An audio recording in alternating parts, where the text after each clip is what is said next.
Allah guides will never be led astray, and whoever Allah leads astray will never find guidance. I bear witness that there is no deity entitled to be worshipped except Allah alone without any partners.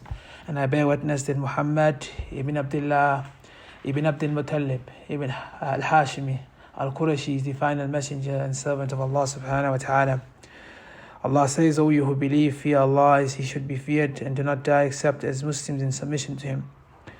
Verily, the most truthful of speech is the Book of Allah, and the best of guidance is the guidance of the Messenger sallallahu alaihi wasallam, and the worst of affairs is the newly invented matters, and every newly invented matter is a religious innovation and is placed in the hellfire with its people.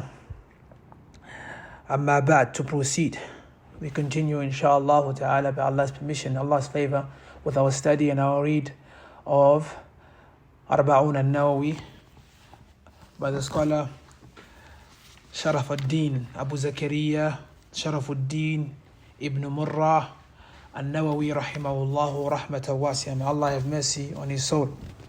And in every lesson we always mention the Khutbatul Hajah. Khutbatul Hajah is Inna alhamdulillah nahmaduhu wa nasta'inuhu.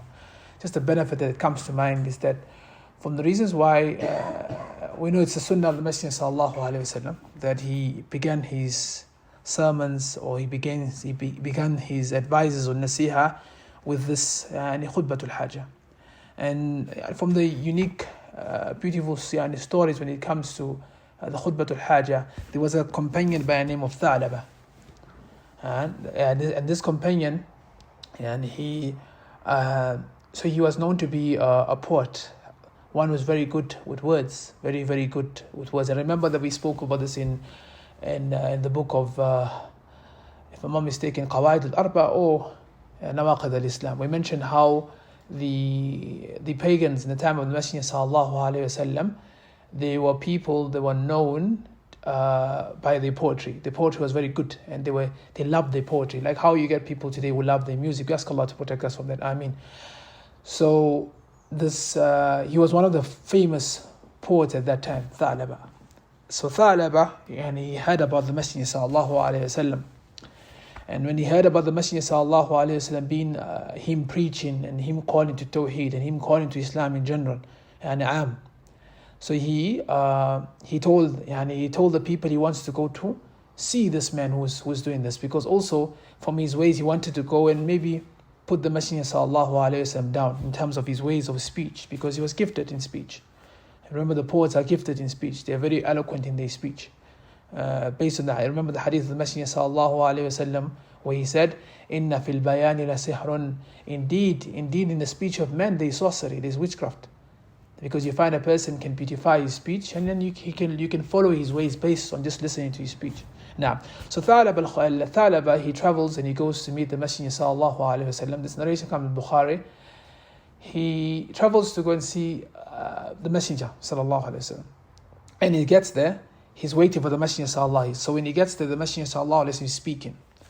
He's about to speak, and as he speaks, he says, "Now remember that the Quraysh are leaning on him, like they leaning on him to to put the Messenger sallallahu alaihi wasallam down." Now, based on the speech and how strong he was in terms of like taunting people and things like that. So as he gets to the Messenger sallallahu alaihi wasallam, and the Messenger sallallahu alaihi wasallam stands and he starts this Khutbatul Hajah, which is the khutbah we say, Inna alhamdulillah nahmaduhu wa nasta'inuhu wa nastaghfiruh. Naam. We know that this is authenticated by Abdullah Masud does mention this. He does mention this is from the Khutbatul Hajah. I think in English it's translated as the need. I don't know how to translate it into English, but now it's called Khutbatul Hajah. So anyway, as the Messenger sallallahu alaihi wasallam is about to speak to his companion, he says, Inna alhamdulillah nahmaduhu wa nasta'inuhu wa nastaghfiruh wa na'udhu bihi ila nihaya, till the end of the Khutbatul Hajah. And then Tha'laba looks at him, and he looks at the people he's traveled with, the Quraysh, and he says to them that no man can say this. This is unique to the way it's put.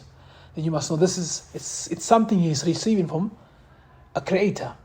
It's something he's receiving from Allah. Basically, he's saying that those words, the way he puts it, and remember the way we understand it and the way we translate it into English, obviously won't hit us as how it hit the Arabs.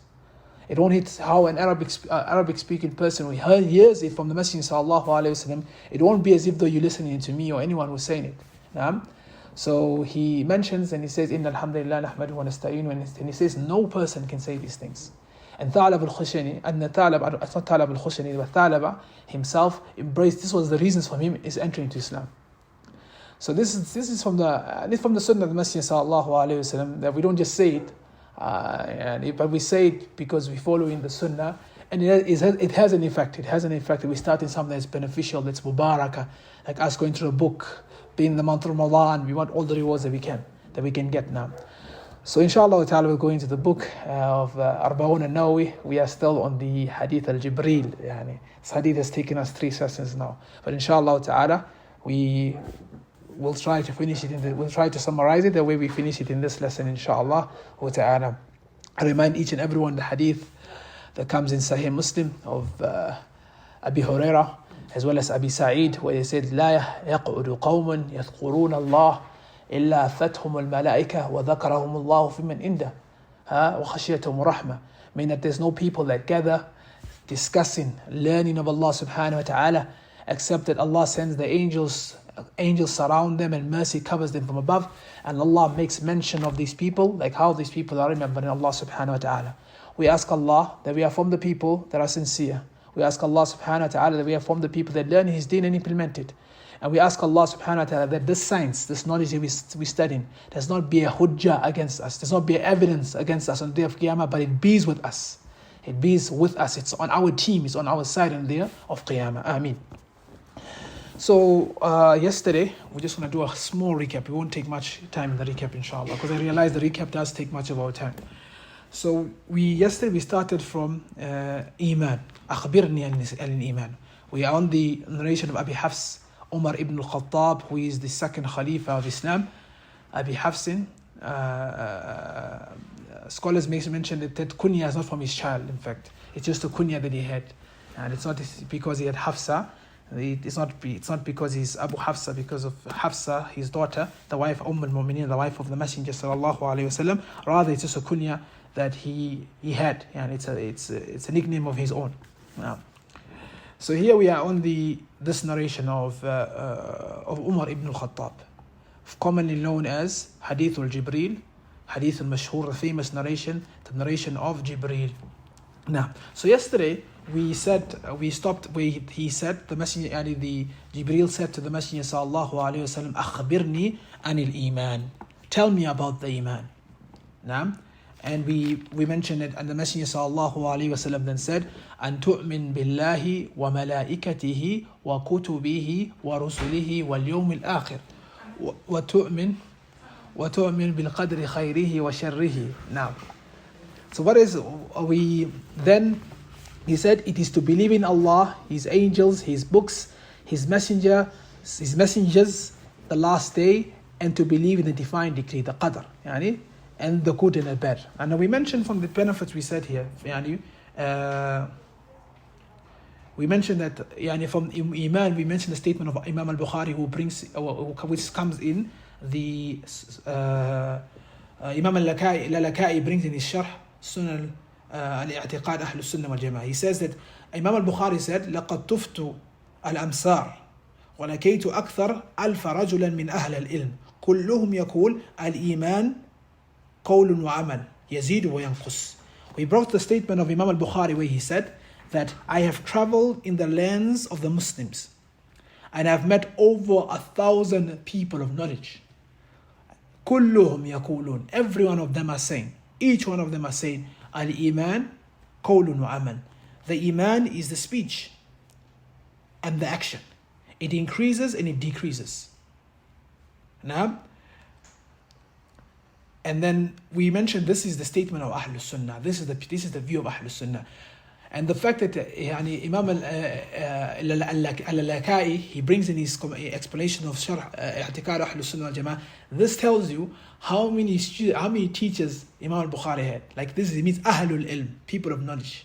It means he sat with all of those 1,000 people. Now, and all of them, what they are saying, Iman is qawl wa amal, is a speech and the action. It increases and it decreases. Now, we don't want to go into the details of it. We spoke about this many times in detail, but I think this should give us a reminder. And then we said, and tu'min billah. We broke down what is the belief in Allah subhanahu wa ta'ala. We said there are 4 elements. The first 4 elements are to believe in Allah's existence, to believe in Allah's uluhiyya, tawheed of single out Allah subhanahu wa ta'ala in his worship. And we said to believe in Allah subhanahu wa ta'ala in his rububiyyah, to believe Allah subhanahu wa ta'ala in Allah creating his lordship. And we said to believe in Allah's names and attributes, asma wa sifat, to single out him in that. No, we did mention that. I realized yesterday we did the conditions of La ilaha illallah. Today we are going to have to take it in the next statement as well. But inshallah it will be much of a revision of what we've taken yesterday as well. Now, and then we went into the issue of the angels. We said that the angels were affirmed. It's affirmed that the angels existed, and it's part of our belief that we have to come and believe in them, believing that they existed. Now, and we said Allah subhanahu wa ta'ala and He speaks about them. He speaks about them in the Quran and also by way of the Sunnah. We know in Bukhari, Muslim, Jibreel does come to the Messenger sallallahu alayhi wasallam. He does receive wahi from the Messenger sallallahu alayhi wasallam. So all of this, this is from the core beliefs of a Muslim, or from the articles of faith. Remember, there are 6 articles that we are taking here. There are 6 articles a Muslim has to come with, and that from the belief is to believe in the angels. We mentioned some examples of them shape-shifting. We spoke of how Jibreel alayhi salam was the angel that would sometimes come as a Bedouin man, sometimes he'll come as Bahja, Abdullah, and sometimes he would come in form of himself. And that is from the permission of Allah subhanahu wa ta'ala. And we also mentioned that they are truly obedient towards Allah subhanahu wa ta'ala. That comes in regards into the ones believe when it comes to the angels. And we mentioned some of them. We said Mikael, Israfil, Malik, and we said there are some of them are the angel of the mountain, some of them are the ones who are, and this one who is going to blow the trumpet. And we spoke of them briefly now. And then we went to the third one, and tu'min billah wa malaikati wa kutubi, to believe in Allah's books. And we said this is it's very important. A Muslim should know this, because sometimes you find some Muslims, you can be a Muslim and you don't know that you have to believe in the previous books. And sometimes you just wake up and think you only have to believe in the Quran. And then you find a Christian comes to you and you're like, we don't believe in anything about you. We don't believe that Musa was a prophet or Moses was a prophet, things like that. So a Muslim needs to come with all of this, because these are core beliefs as well. And tu'min billahi wa malaikati wa kutubihi. Allah, and this hadith is stating kutubi. It's jam. It's not one kitab. It's kutubi. It's a plural. It's plural. Yeah, singular. Singular is one kitab. Kitab is one, and kutub is it's jam, and it's a plural. It's many books now. So we mentioned the Quran was revealed to the Messenger sallallahu alaihi wasallam. We mentioned also Torah, which was revealed to Musa alayhi salam. The Zabur, which was revealed to Dawood alayhi salam. We mentioned the scrolls, Sufi Musa wa Ibrahim, the scrolls that were revealed to Ibrahim and Musa alayhi salam as well. And we said the Injil, which was revealed to Isa alayhi salam. And we spoke of them being the ulul azm. We spoke of them being also the ulul azm, but we'll get to that now. And we also mentioned Allah subhanahu wa ta'ala spoke about it in the Quran. He said, Inna nahnu nazzalna dhikr wa inna lahu lafidun. Indeed, we have sent down the Quran, and indeed it will be a guardian. And it will be a direction for the people. Meaning that they will protect it. We will be its guardian, We will be its guardian. Indeed, we have sent down the Quran, and indeed we will be its guardian. Allah will protect the Quran. As we can see, the people who memorize the Quran, the Huffaz, the people, this is from Allah's ways of protecting the Quran. Allah's ways of protecting the Quran. We ask Allah that we are from the people of the Quran. And we also said the Quran came and it distorted, meaning that it abrogated the previous books. We're going to speak about this in today's lesson a bit of this inshallah ta'ala. It abrogated, lifted out the rulings of the previous books, and the rule that remains is the book of Allah subhanahu wa ta'ala. We did speak about the issue of Khidr and Musa in the explanation of Nawaqid al-Islam. And we said there are people who come and they say that they believe that Khidr was not a Nabi Allah, he was not a prophet. What did they say? They said he's a saint. And then based on that they said that people can become sainthood, can go above prophethood, can go above the prophets. Meaning that if a person can be, like we said, these are normally known amongst the Sufiya, the Ahlul Qubur, the people of the graves. When we say the people of the graves, mean the people who worship the graves. Now, according to them, Khidr was not a prophet. We're talking about the pinnacle ones, the origins, not these ones of today who don't know what they're doing. We're talking about the ones who started this cult of these. Now, they were on the belief where Khidr was he was not a prophet. And he came in the time of Musa alayhi salam. And what did he do is, he was more of a saint. So that he didn't follow the ways of Musa alayhi salam. So they say that is how they justify their ways of what he said. That's how they justify their ways of how they want to act in today's time. I mean that we can go up the level above the Messenger sallallahu alaihi wasallam. And we said this is sul fahm. This is a misunderstanding, and this is something that people should always know. And this is a shubha. The reason why scholars, and we mentioned this in also the book of fasting, we said sometimes you'll find scholars bring about hadith that are weak, hadith that are fabricated. It's not because they want to create something. They want you to know these things, because if someone tomorrow brings you a fabricated hadith or an issue of doubt, how you know that within itself is a doubt. Like we mentioned also the issue of the issue of fasting on Monday and Thursday. We said they said from the hadith, we said the Messenger sallallahu alaihi wasallam, the hadith of Bukhari that we took in Bulugh al-Maram, that the Messenger sallallahu alaihi wasallam said he from the reasons why also he loved fasting is because he was born on that day, and also the day he received wahi, and also he received wahi. Also the Quran was revealed to him on that day. So people said, yes, if the Messenger sallallahu alaihi wasallam did that, that's why we must celebrate his birthday. That's what people say. So we say these things, or the scholars say these things, because people need to know when people come about doubts, this doesn't make sense. It's not a text. It's not for this.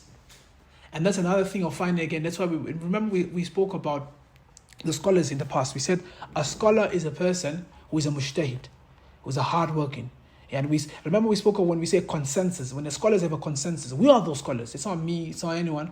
It's specific scholars that have a consensus on difference of opinion. Not anyone can have a difference of opinion. And we're going to speak about that again also briefly today, inshallah. So yes, we're going back to believe in the message in the books, وَكُتُبِهِ وَرُسُلِهِ وَالْيَوْمِ الْآخِرِ وَقَدْرِ خَيْرِهِ وَشَرِّهِ مِنَ اللَّهِ تَعَالَى. Now, so we believe in the books, we believe in the messengers, and we believe in all the messengers. وَالْيَوْمِ الْآخِرِ, we believe in the last day. We believe in the last day. It's going to occur, it's going to happen. We spoke about it briefly yesterday. وَالْيَوْمِ الْآخِرِ وَتُؤْمِنْ بِالْقَدْرِ خَيْرِهِ وَشَرِّهِ. And this is another important thing as well when it comes to Ahlul Sunnah, and when it comes to believing in the last day. It is from the belief of the Ahlul Sunnah, we must believe in the last day firmly. And we did yesterday bring the narration of Ibn Umar, where he said this narration to two people, Yahya and Abdul Rahman, that came from Basra, and they said they are people, mashallah, tabarakallah, they are students, they are learning the deen of Allah subhanahu wa ta'ala. These were tabi. And they said that these people, the only issue they have, they do not believe in the qadr. They do not believe in the pre-degree of Allah subhanahu wa ta'ala. And then he said, tell them that I am far from them and they are far from me, until they come with the belief of qadr. And then we said this narration comes in the Sahih of Imam Muslim. And then he said, even if they have to give out charity with the mount of Uhud, Allah subhanahu wa ta'ala will not accept from them. Allah will not accept from them until they come back with the qadr. So that statement within itself tells us that if a person comes with he's short of one of these articles, one of these 6 pillars of Iman, that means he's short. And his aqidah, his creed is short now. So the believing person needs to come with them. We said that there's obviously, and also another important point we mentioned yesterday as well, was the issue of the qadr being not bad. Remember we said the qadr within itself is not bad. For example, meaning that we cannot attribute bad to Allah subhanahu wa ta'ala. We cannot attribute bad to Allah subhanahu wa ta'ala. Meaning that if we lose something, or we lose something that's dear to us, we might see it as a tragedy to ourselves. But that's how we see it. But Allah knows why He takes it away from us. Allah knows why we shouldn't have that. And that's from the wisdom, the hikmah of Allah subhanahu wa ta'ala. And we mentioned some of the examples from the Quran, where we said Ibrahim said, وَإِذَا مَرِضْتُ فَهُوَ يَشْفِينَ. He said, when I am sick. So sickness is normally a tragedy. So he attributed something bad to himself. When I am sick, he points like, I'm sick. وَإِذَا مَرِضْتُ فَهُوَ يَشْفِينَ. He's the one who cures me. So this is the etiquette of the people of belief, the people of Tawheed, the people of Sunnah. They don't attribute bad to Allah subhanahu wa ta'ala. Ibn Qayyim al-Jawzi gave us a very good example. He said that the qadr is like the fire. It's like the fire. When you cook something on it, it's beneficial. We benefit from it. If you burn something from it, if you burn someone from it, it's harmful. So that's how the qadr is. But the Muslim, we believe that we do not attribute bad to Allah subhanahu wa ta'ala. It also brings about the issue of you speaking of your Rabb. You think before you utter statements of your Rabb, who is Allah subhanahu wa ta'ala. So we'll stop there with the revision. We'll go inshallah in today's lesson, inshallah ta'ala. قال فأخبرني. Okay, we are there. He said قال فأخبرني عن الإحسان. He said, tell me about ihsan. We mentioned yesterday, ihsan is excellence. أن تعبد الله كأنك تراه فإن لم تكن تراه فإنه يراك. Ihsan is that it is that you worship Allah as you see Him, and even though you do not see Him, He sees you. We said ihsan here is excellence, meaning that it's excellent. We said here there's two things we can take from this statement here. The first thing is mushahada wal muraqaba. I will explain that now. Meaning that mushahada is that Allah is watching you. The hadith of the Messenger sallallahu alayhi wa sallam, ittaqullah haythu ma kunt. Fear Allah wherever you are. It goes back to the whole concept of fasting, and that's why Allah said fasting, the reward of fasting is for me specifically. Because a fasting person, it's between him and Allah, or between her and Allah. Because if a person goes to a corner and eat, that's only Allah knows. We don't know. That's why He said, "Ana adzi bi." I'm the one that fasting is for me. It's a big thing. I take it. It's for me specifically. Now, because sometimes you can see a person praying salah, you can see a person praying qiyam al-layl, a person is giving out charity. You can see that. But as for the fasting person, it's a hidden type of thing. So it's adzi. So here there's muraqaba. Muraqaba, what does it mean? Allah is watching you. Allah is overseeing things. He's seeing you. So if I or anyone is lying, and we're lying to ourselves because Allah is watching, there's muraqaba. And then we also said the mushahada. Meaning that when we say we can see Allah subhanahu wa ta'ala, and we can see the signs of Allah subhanahu wa ta'ala. We can't see Allah subhanahu wa ta'ala. Some of the people would interpret this to be wrong again. And we did say the scene of Allah subhanahu wa ta'ala will occur to the people of Tawheed. We ask Allah that we are from them. Ameen. He said it will occur on the day of Qiyamah. Or in Jannah, let me put it that way. We said the hadith yesterday, إِنَّكُمْ سَتَرَوْنَ رَبَّكُمْ يَوْمَ الْقِيَامَةِ لَا تُضَامُونَ فِي رُؤْيَتِهِ. Indeed, you will see your Lord. This is the Messenger addressing who? Addressing his companions. He says, indeed you will see your Lord on the day of Qiyamah. لا تضامون في رؤيتي. There will not be anything, any clouds blocking it. You will see Him directly. And then from the also Hadith al-Bukhari of the Messenger sallallahu alayhi wa sallam, it's quite long, so I'll just go to the point, where he says that these people, they are waiting.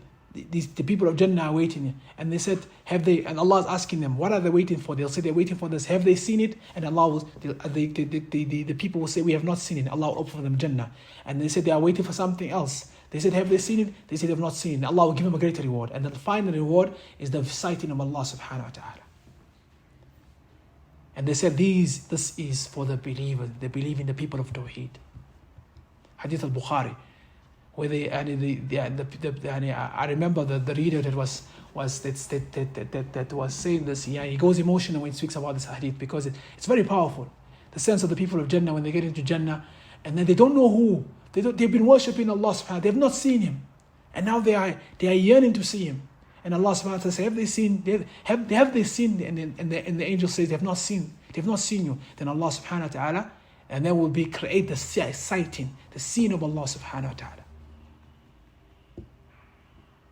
And going back to the hadith of the Messenger sallallahu, he says, you will see your Rabb, لا تضامون في رؤيته. There will be nothing blocking that. It will be a clear sight. And this is for the people of Tawheed, the people of Jannah.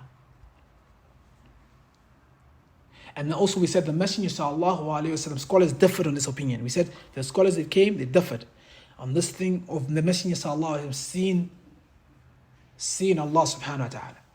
Now, but we know the large, and what we know what is authentic, the Messenger sallallahu alayhi wa sallam did not see Allah subhanahu wa ta'ala. Some of them said he saw them ru'ya qalbiyya, and a vision in his dream or something like that. Some of them were saying, or debating or arguing that no, in his journey on Isra al-Miraj, he's seen Allah subhanahu wa ta'ala. But we say, and the scholar said, and the hadith that comes, I don't know which book it is to be authentic, but I know the hadith is authentic, the Sihha is tayyib. They said that, Hal ra'ayta rabbak? Did you see your Lord? Because this is the companions, they want to ask these things. They said, did you see your Rabb? Your Rabb? He says, Nurun, kayfa ara? Anna ara, sorry, he said, Anna ara. He says, light, how can I see light? And this entails what? This entails about the Messenger sallallahu alaihi wasallam did not see Allah subhanahu wa ta'ala. Rather, yes, vision, yes, he did see Allah subhanahu wa ta'ala. And he is also one of even the people that will see Allah on the day of Qiyamah. Now, so here that takes us away from ihsan and the excellence. قال فأخبرني عن الساعة قال ما المسؤول عنها بأعلم من السائل. He says, tell me about the hour. He said that the one being asking does not know more than the one asking. Now, what is meant here is that he sallallahu alaihi wasallam is telling that he said, first thing the Messenger sallallahu alaihi wasallam saying in this statement here, he said, I do not know. That's what the Messenger sallallahu alaihi wasallam said. And that's why also the scholars took this way of answering some people. They say that when a person is asking, you say the one who's asking knows more than the one who's answering the question. So this tells you that this is Rasulullah, khayru khalqillah. He receives wahi from the Messenger sallallahu alaihi wasallam, but there he is answering the question with, I don't know.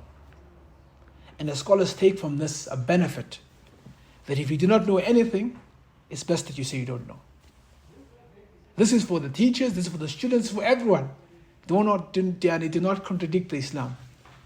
As Umar ibn Khattab said, the Islam is the Quran and the Sunnah and the statement, I do not know, la adri. We know Imam Malik we know he has a whole book.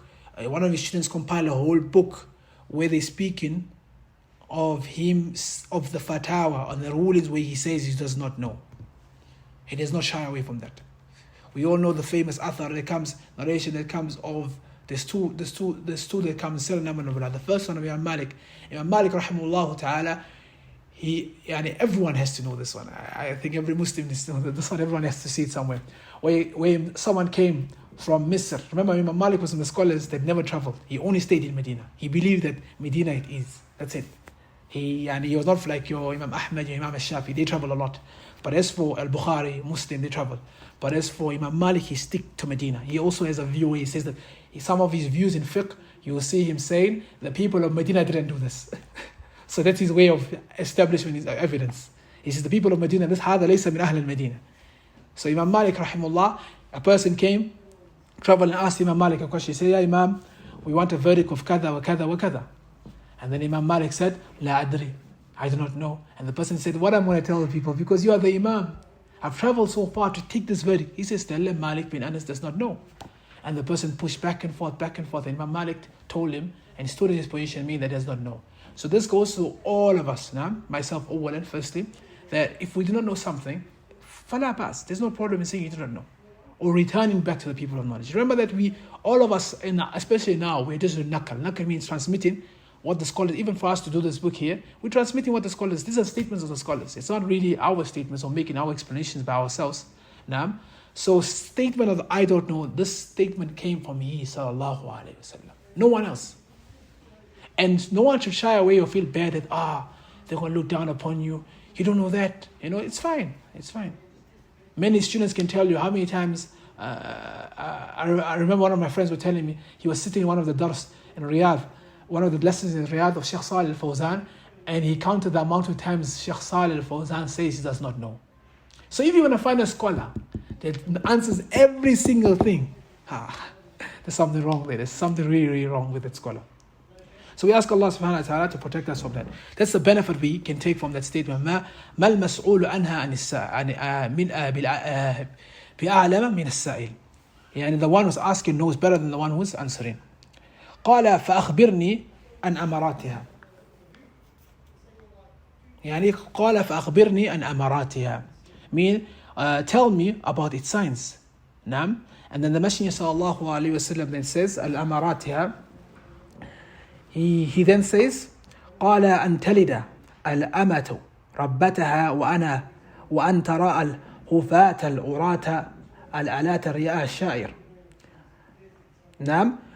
So here he says that he says, tell me about the hour, tell me of the signs of the hour. Then the Messenger sallallahu alaihi wasallam then says, the slave girl shall give birth to her master, and you will see the barefooted clothed clothed. Now, when what is meant here is, I see the translation is they're saying clothed here, but the proper translation, what is meant there, meaning that the people in the past, like the Bedouins in the past, now, they will now have wealth.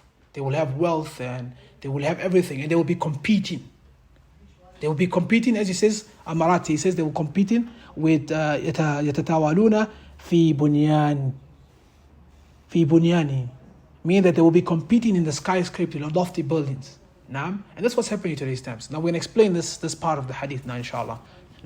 So here what he said, the slave girl of the master. Now, scholars obviously have different opinions on it. Before we go into that, we know from the signs of the hour, there are major and minor signs of the hour. We know scholars have agreed on that. That's that issue. There are علامات الساعة الكبرى وعلامات الساعة الصغرى, meaning that the minor and major signs. And remember, from the signs of Qiyamah, not all the signs are bad. That's another thing mistake here. Not all the signs are bad. Remember, from the signs of Qiyamah, Isa comes back. It's a good thing for the Muslims. So not all the signs of Qiyamah are bad.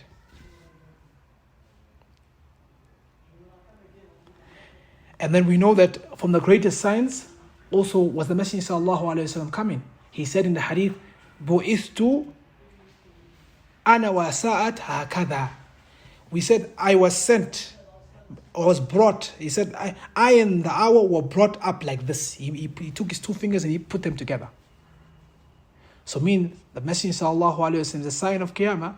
So it's good. He brought us Allah subhanahu wa ta'ala revealed the Quran through him. The Sunnah came through him. So that's a good sign of Qiyamah. I know I grew up thinking all the signs of Qiyamah are bad. So not all the signs of Qiyamah are bad. So from the big major signs we know the major, and also another thing, people like to say no, the minor signs are yet to. The minor signs are happening. The major signs are yet to come. No, some of the major signs has come, like the Messenger sallallahu alaihi wasallam leaving the dunya. That is a major sign. The Messenger sallallahu alaihi wasallam coming with the dunya. That is a major sign as well. So it's kind of mixed. I would say it's kind of like put together. Jibreel. And then from there now we're going to the statement of the Messenger sallallahu alaihi wasallam where he said, "Antara al-amata rabbataha." He says, and then he mentioned that you will see that the slave girl shall give birth to her master. Now the scholars say aqwal. Aqwal means there's views on this hadith. Statement. What did he mean here? In the first group of scholars, they said the children will become masters. The husband is her master. She gives birth to her master, and that is the cause of the children to become the masters of their mother. That's the first. That's the normal. I would say normal understanding. You can take it from there. You take from there.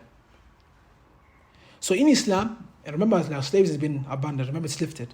But in Islam, in the time of the Messenger sallallahu alaihi wasallam, parents cannot be slaves of their children. That is ijma'an. Specifically the mother. The mother cannot be a slave. And this is the statement of the Messenger sallallahu alaihi wasallam, where when one of the companions, now remember slaves don't exist now. Back we're talking about the time of the Messenger sallallahu alaihi wasallam. This is a right also given to the woman as well.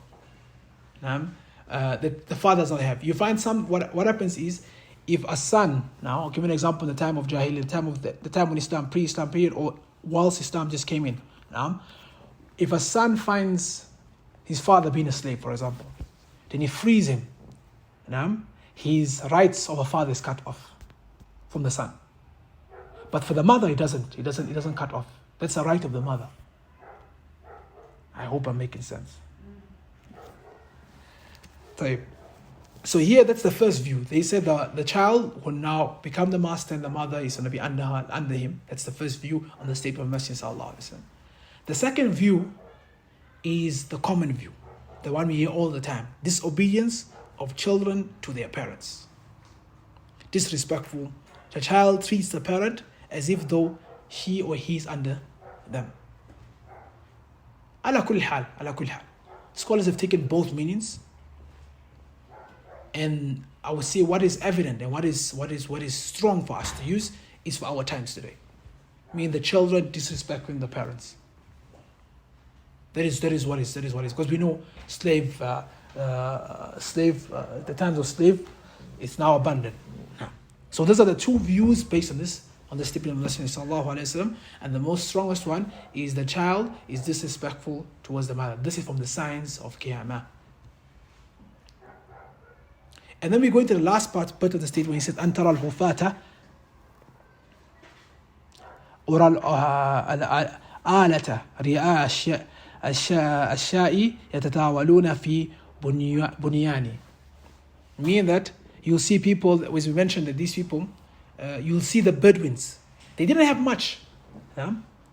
But now you see them boasting and competing with skyscrapers. I mean, look at the perfect example. The perfect example is our own family. Sometimes you find that they come from tough situations, or they come from places where they were really tough, where there was no technology and these type of examples. But look at them now today, mashallah, tabarakallah. Then you find people competing with that. There's also from the signs of Qiyamah. I know a lot of people like to use this for the Arab states, and they say like your Dubai and your Qatar, and they say, look at that. Before it was only a desert. Look at it now, mashallah, tabarakallah. But this is a sign of Qiyamah. It's a sign of, and remember we said, I'm not saying it is good, I'm not saying it is bad. I'm just saying, remember we said that the signs of Qiyamah are not all bad. We should get that. It's not all the signs of Qiyamah are bad. But competing, of course, and competing for the dunya, and this is bad. It's wrong. People shouldn't do that now. But if the ni'mah is there, use it, utilize it correctly.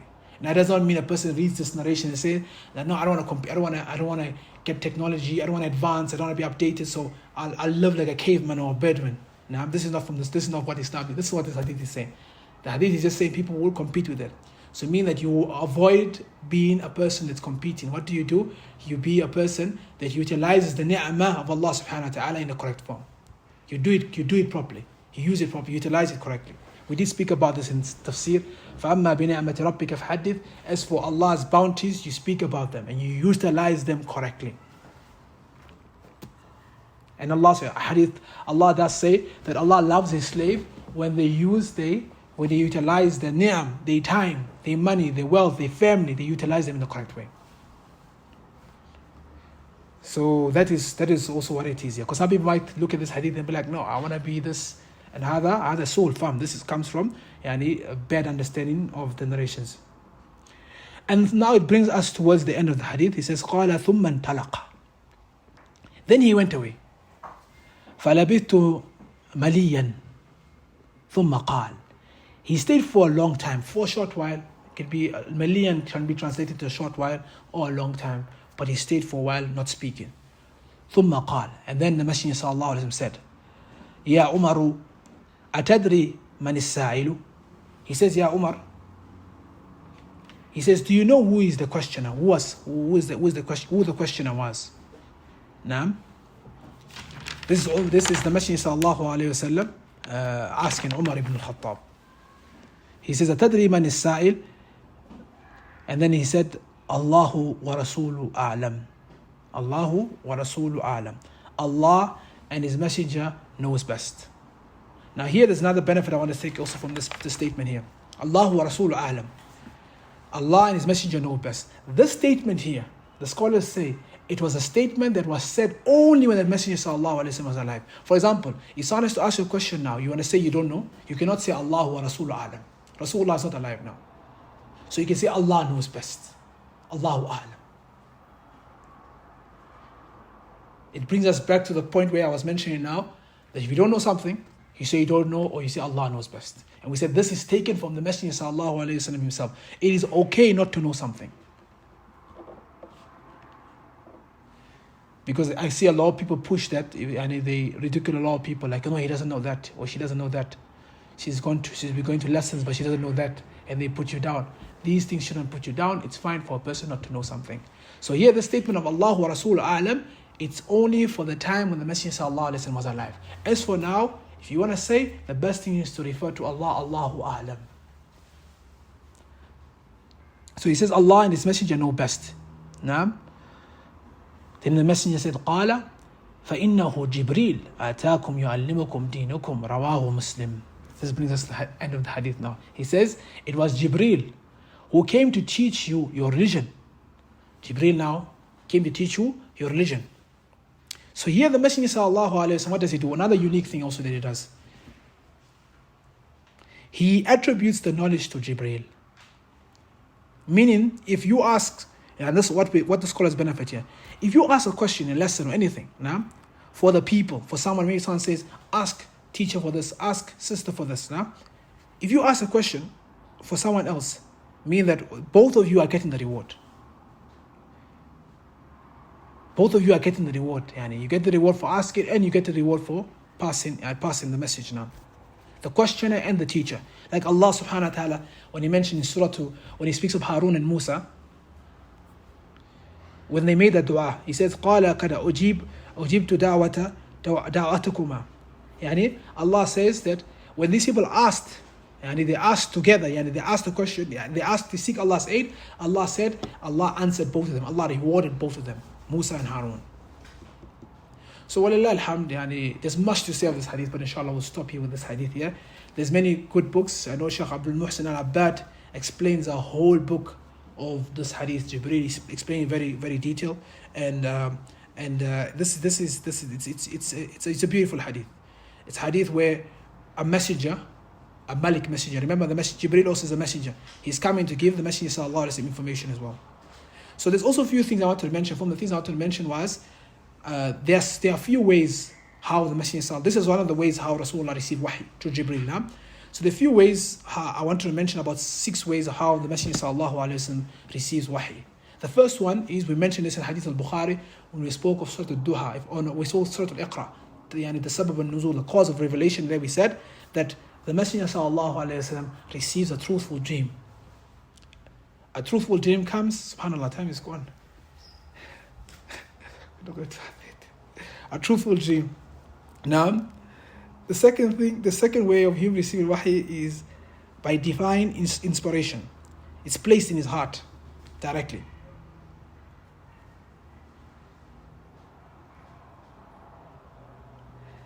And the third way of him receiving wahi is Jibreel would come to him in a form of a companion. We mentioned Dihya al-Qalbi, a Bedouin man, or the Messenger sallallahu alaihi wasallam seen him. Yani, okay, that's the next one.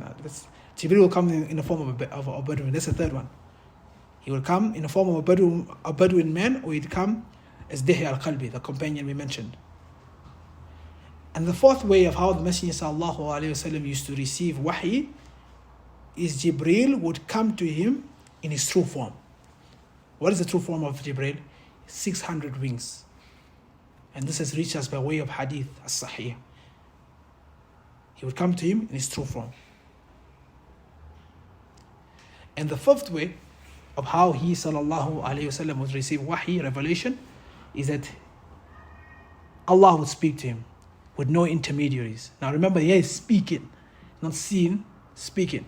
Like how we know the Subhanalladhi, Surah Al-Isra, Subhanalladhi asra bi abdihi layla, when he speaks about it, of how he went to receive the command of Salah, Allah spoke to Nabiullah Muhammad sallallahu alayhi wasallam directly, without an intermediary. And this was the last one the scholars mentioned. It's the most difficult and severe one of the Messenger sallallahu alaihi wasallam. They say like a bell was ringing in his body, like something would shake. It would shake his body, and that will be Allah, also him receiving the wahi. And that is why Imam al-Barbahari in his book of Sharh al-Sunnah, the explanation of Sunnah, he says that how can people argue with the companions and disregard the companions of the Messenger sallallahu alaihi wasallam when they seen the Messenger sallallahu alaihi wasallam receive wahi? Remember, the Kuffar Quraysh also used to say, remember we spoke of the Zawja Abi Lahab. And we said, she said to him in Surah Al-Duha, the tafsir, we said that she said to the Messenger sallallahu alaihi wasallam, you are sick. You're wrong. That's shaytanaka, arju annaka shaytanak katarakaka. And I hope that your shaitan has left you. Because they would see him shaking, they would see him receiving the wahi. So you're going to find people today, when we say we follow the Quran and the Sunnah, upon the ways of the companions, they'll be like, nah, but the companions seeing Rasulullah receive wahi. Allah is pleased with them. Radiyallahu anhum.